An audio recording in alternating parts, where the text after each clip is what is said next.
우리 남유다 왕들은 대체적으로 하나님을 떠난 이들로 알고 있는데 자세히 살펴보니까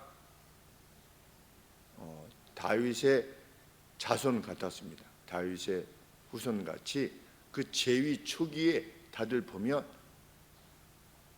다윗의 모습을 따라했습니다. 다윗의 면모들을 다 지니고 있었던 것입니다. 다윗이 죽고 나서 100년 이내의 사람들입니다. 르호보암은 조금 그렇다 할지라도 르호보암도 앞에 우리 기록을 보면 그렇게 악하게 행하지 않았습니다. 장로들의 말을 듣지 아니하고 자기와 함께 자랐던 이의 말을 들은 것이 조금 그렇게 좋지 않은 결정이었긴 했지만 그 뒤의 내용을 보면 르호보암도 르호보암대로 일부 악을 행하였지만 또 전심으로 또 뉘우쳤다, 이런 내용들이 있습니다. 그 뒤에 다윗의 아들 르호보암 이후에 손자 아비야, 증손자 아사, 그리고 오늘 고손자 여호사밧, 이들 모두가 제위 초기에 하나님께 구했고 하나님 안에서 복을 누렸다, 이렇게 기록을 하고 있습니다. 안타깝게도 그들이 하나님을 떠났고 그 복을 대신하여 재난이 그들에게 임하였다. 그러니까 하나님을 따랐을 때와 하나님을 버렸을 때의 그들에게 주어졌던 삶의 내용을 분명하게 밝히시는 이유는 뭐냐? 하나님을 가까이 하라는 겁니다. 하나님을 가까이 할 때 그 복됨이 그 누구에게도 임할 수 있다. 역사의 과정에서 개인이든 국가든 그러하다라고 하는 것을 분명히 하는 것입니다. 1절에 보시면 그 고손자 여호사밧이 남유다의 왕이 되어 이스라엘 위에 자신의 위치를 굳게 하였다. 이스라엘을 방비하되 그랬는데 북이스라엘입니다. 남북이 갈라져 있을 때 북이스라엘 위에 위치했다. 북이스라엘보다 셌다는 겁니다. 북이스라엘의 위협 너머에 있었다. 그런데 16장 1절에 보면 아버지 아사는 그렇지 않았죠. 아사왕 36년에 이스라엘 왕 바아사가 북이스라엘의 왕 바아사가 유다를 치러 올라왔습니다.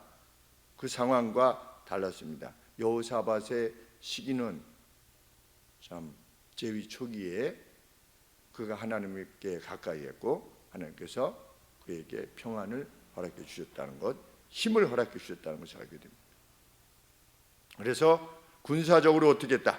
유다의 모든 요새화된 성들 안에 군대들을 다 위치시켰다. 여호사밧 시기에. 그리고 그 아비 아사가 함락시킨 에브라임 땅, 약간 북쪽이지요. 예루살렘으로부터 좀 북쪽의 땅까지 차지하여서 그 에브라임 도시들에도 전초 기지를 세웠다. 게리슨. 다윗이 골리앗을 넘어뜨리기 전에 14장에 사무엘상 14장에 보면 요나단이 먼저 블레셋을 치러 갑니다. 절벽 위에 있었던 전초 기지, 그때도 게리슨입니다. 그러니까 이쪽 게바라고 하는 곳에 이렇게 절벽을 내려가 가지고 다시 절벽을 기어 올라서 블레셋 지역을 공격해서 반일경 가운데 반나절 소가 이렇게 밭을 가는 그러한 지역 내에 수십 명을 이렇게 부수는 그러한 사건이 나오는데 그때도 블레셋 전초 기지였습니다. 게리슨이라 유격대라 우리가 번역되어지는데 그 유다의 에브라임의 도시들에도 그 게리슨들을 세웠다는 겁니다. 그만큼 파워가 강했다는 겁니다. 구약의 모든 내용들을 보면 하나님을 가까이 했던 왕들, 그 개인은 강했습니다. 그것이 하나님의 일반적인 룰입니다. 법입니다. 하나님을 가까이 하는 사람들에게 하나님께서 번영과 평강을 주신다고 하는 것, 영예를 주신다고 하는 것, 그것은 하나님의 방식입니다. 하나님께서 일하시는 방식입니다. 바울같이 특별한 경우 받은 은혜가 너무 커서 하나님께서 절제시키시기 위해서, 왜냐하면 이 여호사밧도 마찬가지로 초반에 어떻게 보면 다윗만큼 참 복을 받았는데 이후에 타락했습니다. 다윗도 마찬가지니까 사방에 평안을 주셨을 때, 그러니까 특별한 이유를 위해서 성도들에게 재난이 함께하는 경우가 있을 수는 있지만, 하나님의 보통의 법은 뭐냐? 하나님을 가까이 할 때, 하나님의 방식을 추구할 때 하나님이 반드시 복을 주신다는 것, 그것이 세상이 말하는 복이기도 하다는 것, 그것이 성경의 가르침입니다. 예수님이 오셔서 환난과 핍박을 말씀하시는 것은 1세기 당시의 상황 자체가 그러했기 때문입니다. 그것보다 그 진부분 집합이지요. 우리 역사로 치면 이 집합이 있으면 그 집합 내에 진부분 집합인데, 이 진부분 집합이 1세기에 소속되어져 있는, 그래서 1세기의 성도들이 그 말씀을 받은 거죠. 핍박을 잘 견디어내라. 하나님의 섭리 가운데 그 핍박이 주어진 것이니까 그 안에서 개인들도 어려움에 직면할 수 있는데 잘 감당해내라. 하나님이 그러한 특별한 섭리 외에는 창세기로부터 이제 마지막 역사가 끝날 때까지 하나님의 일반적인 법이 그러하다는 것입니다. 예수님을 믿으면 막 고난만 받아야 된다, 이거 없습니다. 성경에 그 받은 고난은 하나님의 뜻을 실행하기 위해서 자신이 취하는 고난이지, 자기는 하고 싶지 않은데 막 고난이 와가지고 괴로움을 당하는 그러한 경우는 거의 없다는 겁니다. 사도 바울의 경우 또는 욥의 경우를 제외하고는. 정말 그러한 경우가 있다 하면 하나님 앞에 맡겨야죠. 우리 생각보다 크신 하나님.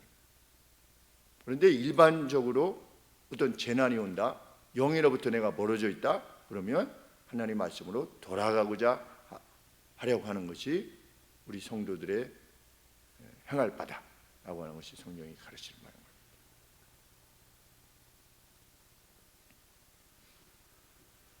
성경은 어떻게 그가 이러한 상황을 맞이할 수 있었는가? 4절 말씀에 3절 4절에 왜냐하면 여호와께서 여호사밧과 함께 하셨는데, 여호와께서 함께 하시기만 하면 되는 겁니다. 모든 문제가 다른. 그런데 우리 성경 앞쪽에 보면 그 에녹이 어떻게 하였다? 하나님과 함께 동행하였다. 그렇죠? 함께 걸었대요. 이건 뭐 함께 하셨다보다도 더 빛나는 표현입니다. 그러니까 어떻게 하셨습니까? 죽음을 보지 않고 그냥 데려가신 겁니다. 산채로 그냥 천국으로. 우리 그럴 수 있으면 참 좋겠다 그런 생각이 드는데, 에녹이, 그런데 이 유다서에 보면 에녹이 선지자로서의 하나님의 말씀을 계시했어요. 그냥 뭐 이렇게 좋게 살다가 갔다 이것이 아니라 그 악한 시대에도 에녹이 하나님의 말씀을 선언한 겁니다. 회개하라고. 그러니까 하나님이 그 악한 시대에도, 뭐 지나고 나면 노아가 등장하는 거니까, 노아 시대의 폭력이 그 관영하던 때에 에녹이 이렇게 하면 하나님께서 벌하신다 라고 하는 것을 선언하니까, 우리 오전에 성경 공부했듯이 롯이 내가 이 딸이 있으니 이렇게 해라, 너희들이 이렇게 하는 것은 악한 것이다, 천사들이 몰랐지만 이렇게 하는 것은 악한 것이다 라고 했을 때, 이놈이 우리 가운데 들어오더니 네가 더 이놈을 선보여야 된다 라고 할 정도로, 그래서 의인이었던 롯이 소돔 성에서 괴로움을 당했다, 이게 성경에 표현되어 있는데, 에녹이 괴로움을 당했겠지요. 노아가 괴로움을 당했을 것이고, 그런데도 불구하고 하나님의 말씀을 선포한 겁니다.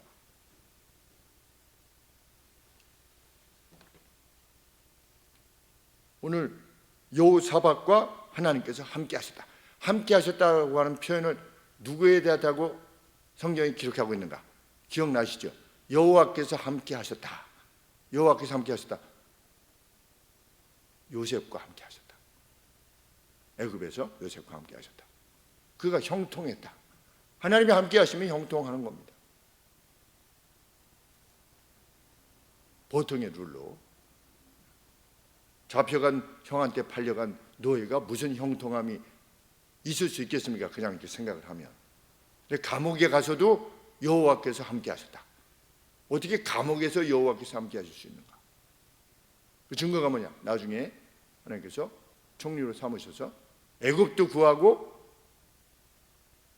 야곱의 가게들도 구하시고, 하나님의 특별한 섭리지요. 3절, 이는 왜냐하면 저가 그 조상 다윗의 처음 길로 행하여 바알들에게 구하지 아니하였다. 오직 그 부친의 하나님께 구하며 하나님을 소우트했대요. 하나님을 간절히 찾았대요. 열망했다는 거죠.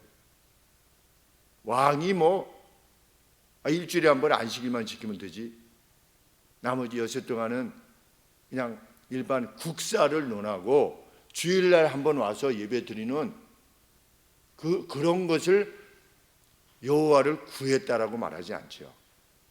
여호와를 구했다고 하는 것은 자기 생애 시간의 내내 하나님을 최우선으로 모시고, 하나님을 최우선으로 모시고자 하는 어떤 사인이 그 개인에게 있었다는 것입니다. 여호사밧이 그랬다는 것입니다. 그 계명을 행하고 북이스라엘의 행위를 좇지 아니하였다. 북이스라엘은 어떻게 했느냐? 송아지를 만들어 가지고 하나님을 섬겼어요. 하나님을 섬겼는데 송아지를 만들어 가지고 섬겼어요. 그러니까 이미지를 섬겼어요. 북이스라엘과 같지 아니하였다. 어떤 점에 있어서 이미지로서 하나님을 섬기지 않았다는 겁니다. 그러니까 율법의 방식대로만 섬겼다는 겁니다. 지난주 토요일인지 금요일인지 어떤 분이 오셨는데 권사님이 이사 오셨다고 했는데 분명히 지난 주일날 오신다고 하셨거든요. 오신다고 하셨는데 못 오셨어요. 그래서 제가 왜 못 오셨을까 이렇게 생각해 보니까 그 말씀 중에 제가 뭐라고 했냐면 저희 교단은 여성 안수를 허락지 아니합니다 이렇게 했는데, 그 두 분이 같이 오신 두 분이 선교사님이라고 하셨거든요. 선교사님은 전도사님이 선교사님 가시는 이승숙 전도사님이 우리 선교사님이 나가 계시기로 하지만 요즘은 웬만한 교단이 여성 안수를 다 주는데 지금 고신 그리고 합신, 합동 외에는 다 여성 안수를 줍니다. 백석, 순복음, 장신, 통합 측 그런 데도 다 주는데 제가 우리 교회는 하나님 말씀대로 여기서 하라는 대로 하고 하지 말라고 하는 대로 하지 않는 차원에 있어서 우리나라에 있어서 매우 중요한 교단 중에 하나입니다. 이렇게 말씀을 드렸는데, 그러면 만약에 여성으로서 안수를 받았다면 못 오시겠죠. 그래서 그러셨나 이런 생각을 하게 되었습니다. 하나님이 이미지를 만들지 말라고 그러면 이미지를 만들지 않아야 되는 겁니다. 근데 북이스라엘은 이미지를 만들어서 섬겼어요. 그리고 그것을 하나님을 섬기는 방식으로 말을 한 겁니다. 율법이 하지 말라고 그랬는데 하는 겁니다. 여러 사람이 있을 땐 방언을 하지 말아라. 믿지 않는 사람들이 혹시 들어왔다가도 미친 사람들만 모여 있는 데구나 이러면서 오지 않을 수 있으니까 하지 말아라. 그러면 여러 사람이 모였을 때는 방언을 하지 말아야죠. 성경 말씀이 가르치니까. 아니면 하되 저기 따로 앉아가지고 조용히 자기만 이렇게 다른 사람에게 기도가 방해되지 않도록 그렇게 하는 것이 성경의 가르침을 따라 하는 건데, 자 우리 다 함께 방언으로 기도하겠습니다. 여러분 주여 3번 이렇게 주여 주여 주여 3번 하고 이렇게 하겠습니다. 이렇게 되면 말씀대로 행하는 건 아니죠.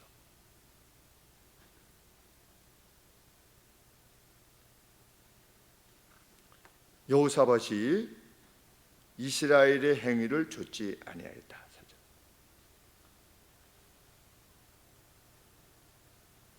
그래서 6절에 의하면 저가 전심으로 여호와의 도를 행하여 이렇게 되어 있는데, 그 원문에 보면 뭐라고 되어 있냐면 영어로 이렇게 표현했습니다. 그가 여호와의 방식 안에서 great pride, 프라이드를 지녔대요. 큰 프라이드를 지녔대요. 하나님의 방식에 대해서 이게 진짜야 라고 하는 큰 어떤 프라이드를 지녔다는 겁니다. 여호와의 방식을 아주 높였다는 겁니다. 여호사밧이 이렇게 해야만 돼, 이렇게 할 때 정말 복이 오는 거야 라고 확신했다는 겁니다. 참 멋있는 표현이에요. 그래서 카이렌 델리츠 주석에 보니까 뭐라고 표현했냐면 용기를 내어 신을 기쁘게 하는 방법으로 전진하였다. 얼마나 멋있는 표현인지 알 수 없습니다. 여호사밧이 어떻게 했다? 용기를 내어 신을 기쁘게 하는 방법으로 전진했다. 그것이 6절 말씀에 저가 전심으로 여호와의 도를 행하였다라고 하는 말의 내용이라는 것입니다. 뜻이라는 겁니다. 용기를 내어서 전진한 거예요. 하나님의 방식이 옳다, 이것이 정말 블레싱을 받는 복된 길이다라고 하는 것을 확신하며 전진했다는 겁니다.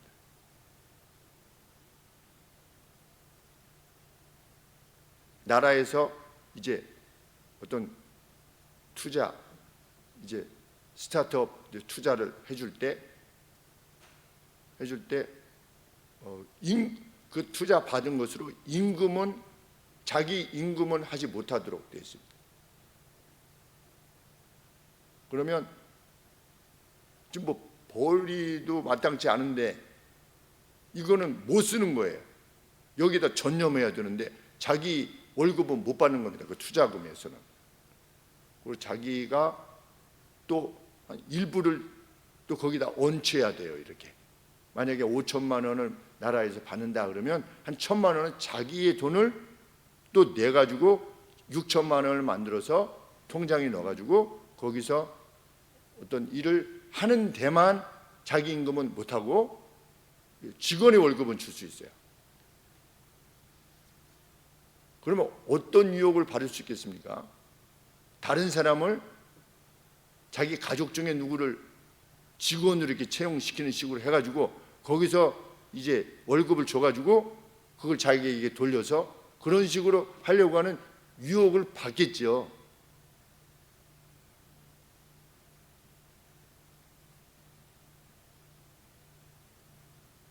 그것이 일반적으로 통용되는 방법이라고 합니다. 그런데 예수님은 뭐라고 말씀하셨습니까? 너희의 예스는 예스요, 너희의 노는 노가 되게 하라. 너희는 맹세가 필요 없는 사람이 되라. 이 말씀과 현실이 부딪히게 되는 겁니다. 그럴 때 여호사밧은 어떻게 했다? 여호와의 방식을 그레이트 프라이드를 가졌다는 겁니다. 이거는 지금 만약에 어떤 나라가 막 위협을 해요. 우리나라도 마찬가지지요. 뭐 북한이 위협을 하고 중국이 막 좀 이렇게 하고 막 이런 상황에서 정말 하나님을 섬기는 그 어떤 지도자가 나온다면 다른 나라들하고 막 연대해가지고 이것을 이겨내려고 하겠지만 그것도 방식이긴 하지만 그가 제일 먼저 우선해야 될 것은 무엇이겠습니까? 그가 하나님 앞에 나아가는 거죠. 이스라엘도 하나의 나라이지 않습니까? 그러면 이 이스라엘 백성들도 일반 나라 사람들과 같이 자기의 왕을 생각하는데 자신들의 안위를 지켜줘야 될 왕이 무엇을 하기를 원하겠습니까? 좀 이방 나라와 연대해서 아람과도 좀 연대하고 때로는 북이스라엘과 연대하고 우리 지금 이렇게 일본하고 뭐 이렇게 한다고 하는 것처럼 미국하고 연대하고 물론 뭐 자유주의 진영과 연대하는 것이 맞으니까 그렇게 하는 것이겠지만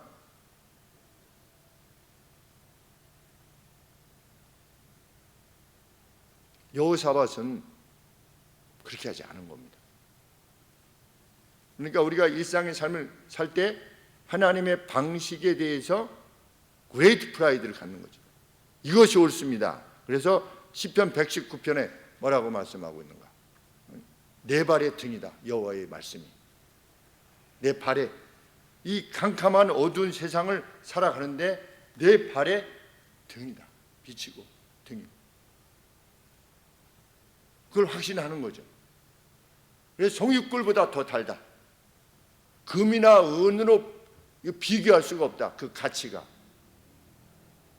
여호와께서 가르쳐 주시는 그 원리의 가치가 금과 은으로서는 결코 비교할 수 없는 그런 가치를 지니고 있다 라고 하는 확신을 다윗의 고손자였던 여호사밧이 가지고 있었다는 겁니다. 오늘 우리가 갖기를 원하는 겁니다. 왜? 그때 하나님의 블레싱이 그와 함께하는 거니까. 그 교회에 함께하고 그 가정에 함께하고 그 개인에게 함께할 것입니다. 우리가 전도하는 이유도 무엇입니까? 누군가 그 복됨의 길을 접할 수 있도록 기회를 주기 위해서 온 힘을 우리가 다 기울이는 것입니다. 그리고 다시 한번 뭐 했다?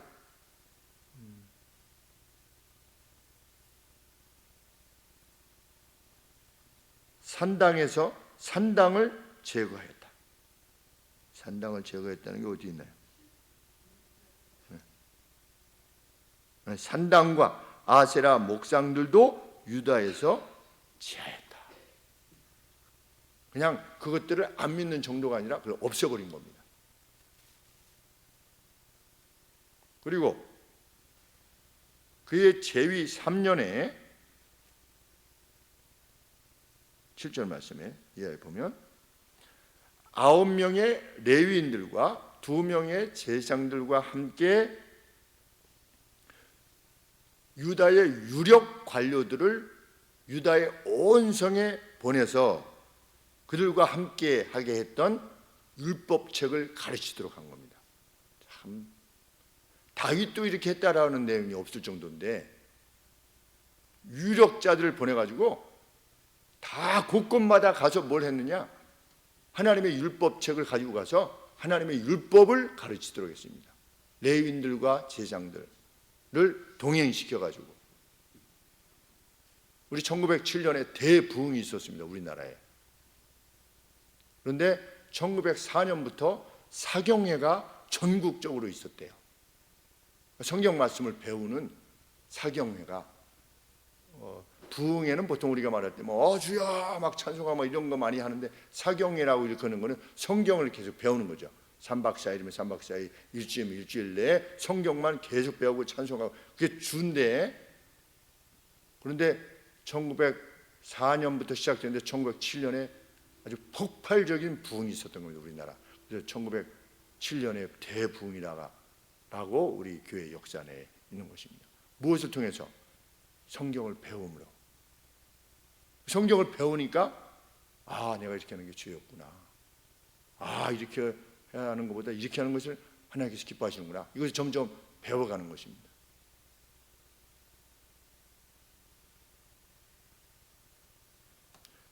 여호사밧은 유다의 온 백성들이 하나님의 말씀에 익숙해서 하나님의 방식대로 행하게 되기를 원했던 것입니다. 자기 백성들이. 그러니까 정말 이스라엘의 왕처럼 행했던 거죠.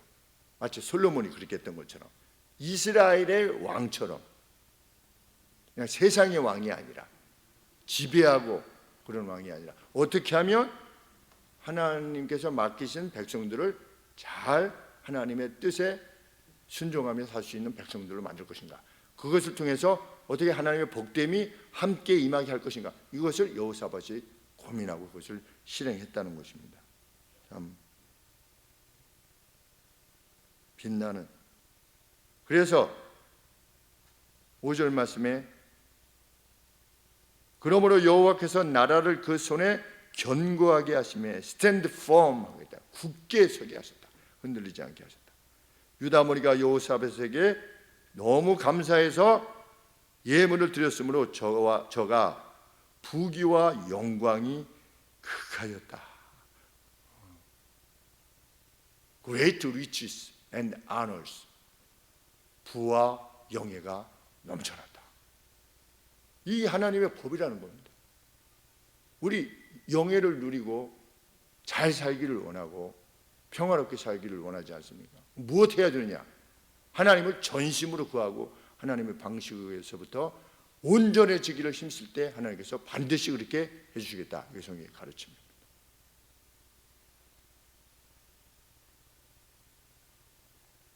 그리고 10절 말씀에 보면 유다 주변 땅들의 나라들이 감히 여호사밧과 대적하여서 싸울 엄두를 못 내게 하신 겁니다. 왜? 여호와의 두려움이 임하게 하자. 남유다 건들면 저들이 섬기는 신이죠.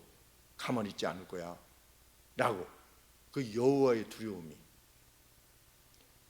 앞서 말씀드린 바와 같이 요나단이 이렇게 절벽을 기어서 올라갔을 때 그들이 블레셋에서 뭐 위에서 돌도 던지고 뜨거운 물도 뭐 이렇게 붓고 해가지고 못 올라오게 했는데 지금 2명 올라오는데 또 칼은 하나밖에 없어요.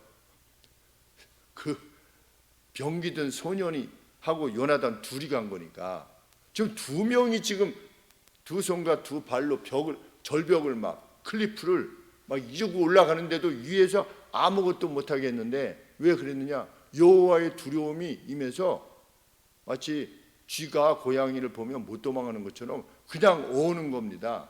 그런데 여호사밧 시기에 그 두려움을 사방 열국에게 하나님이 주셨다는 겁니다. 감히 못 덤비는 거죠.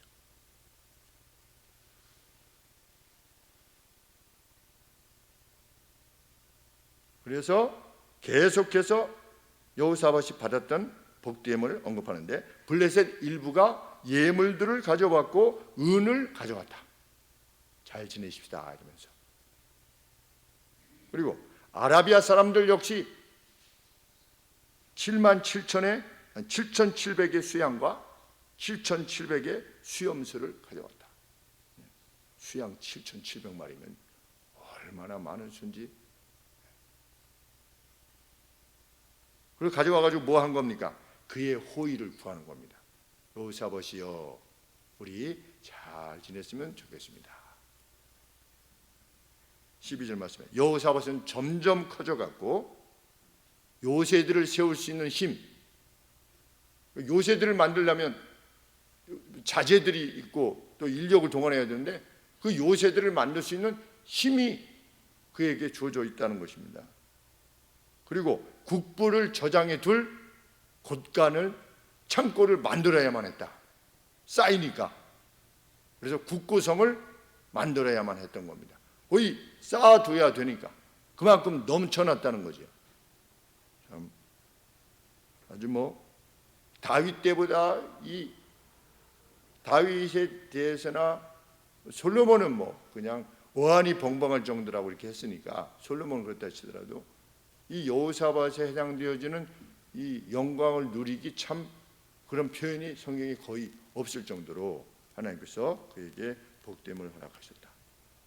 그리고 각 성이 필요로 하는 것들을 풍성히 공급할 수 있었다. 왕이 할 수 있는 것이 뭡니까? 13절에 유다 각 성의 역사를 많이 하고 그랬는데 He had large supplies, 서플라이를 가지고 있었다.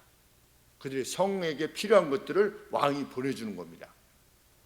북한에서 뭐 무슨 명절 되면은 닭 한 마리씩 준다든지 뭐 그렇게 하면은 우리 수령님께서 뭐 이렇게 하는 것처럼 서플라이 했다는 겁니다.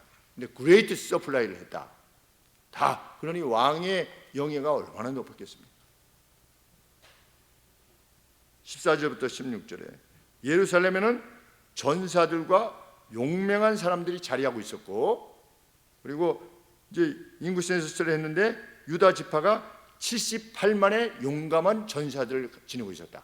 78만의 용감한 전사들이 워리어들을 지니고 있었고, 베냐민 지파 역시 38만의 병사가 활과 방패로 무장했고 전쟁을 위해서 구비된 채로 여호사밧을 섬겼다. 그러면 더하면 몇 만입니까? 78만에 38만이니까 100만에다가 116만이에요. 116만.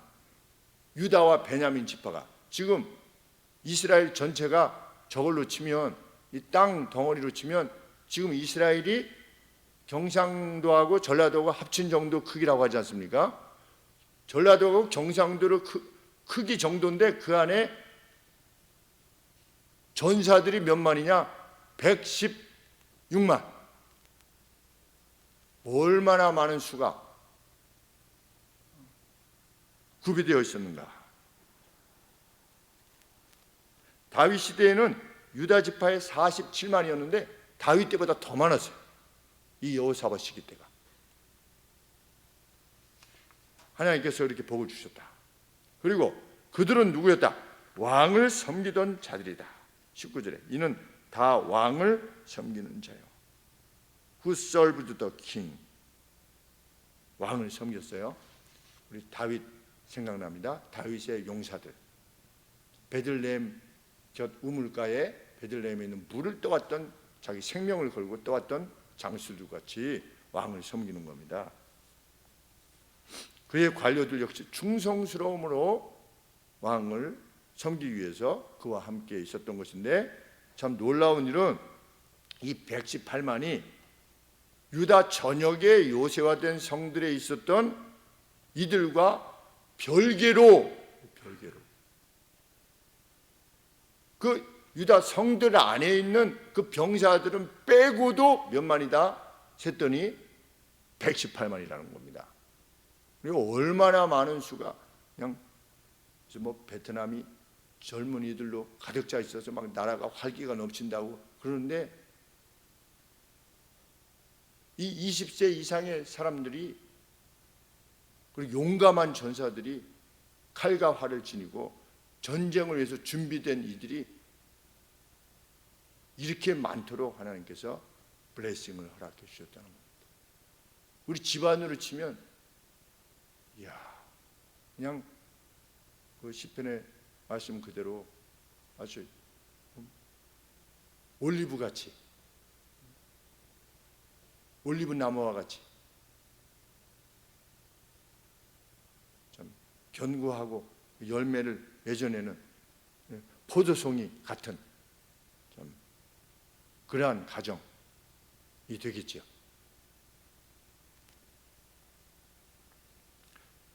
성경의 가르침은 분명합니다. 전심으로 하나님을 구할 때, 하나님의 방식을 지극히 높이고 확신할 때 삶의 전 방향으로부터 반드시 복을 받는다. 이것이 성경의 가르침입니다. 그리고 그 하나님은 어제나 오늘이나 변함이 없으시다. 누구라도 하나님을 그렇게 구하면 하나님께서 그에게 상응하는 복됨을 허락해 주실 것이다. 하나님은 외모로 판단하시지 않으신다. 하나님은 partiality가 없대요. 편애가 없으시대요. 그것이 얼마나 우리에게 용기를 주는지 알 수 없습니다. 하나님은 우리가 똑같이 행해도 우리는 특별히 편애해가지고 하나님의 사람들은 더 복을 주신다. 성경에 그런 말씀이 있습니까? 똑같이 행했는데 하나님은 우리를 특별히 partial 하셔가지고, 성경은 계속해서 뭐라고 말씀하십니까? 하나님은 외모로 판단치 아니하신다. 그 외모로 판단치 하지 아니하신다라는 내용이 바로 partiality가 없다는 겁니다. 편견이 없다는 거죠. 누구라도 하나님의 뜻대로 행하면 하나님이 그에게 복을 주시겠다는 것. 이게 하나님의 약속입니다. 하나님이 그와 함께 하시겠다. 네, 하나님의 약속대로, 약속을 믿고 행하는 이가 부정함이 없는 정함의 상태이기 때문에.